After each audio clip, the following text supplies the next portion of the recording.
The difference between a web architect and a web developer is often unclear, as the terms are frequently used interchangeably. However, each role has distinct duties and responsibilities, and understanding these differences is crucial. Web developers focus on creating the core structure of a website using coding languages, whereas web architects and designers are more visually creative and user-focused. Concentrating on the look and functionality of the website, they provide the general parameters that developers need to create code, much like an architect provides a plan and specifications for builders to construct a home.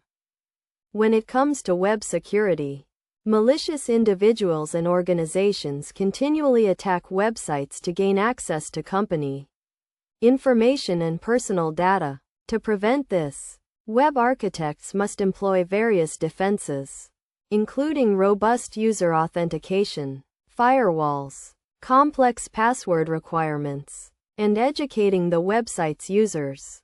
Common web security attacks include denial of service, man-in-the-middle, SQL injections, and cross-site scripting.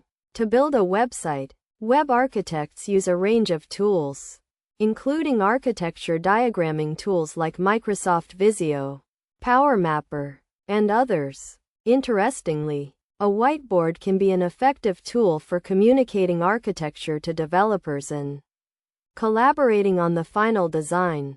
The interviewer wants to ensure that the web architect is familiar with common web architectural tools and knows how to use them, as well as whether they use the same tools as the current web design team. Domain-driven design is a methodology used to develop complex websites, focusing on mapping activities, task events, and data within a domain to technology resources and other items. This approach aims to make the website mimic a real-world system or process.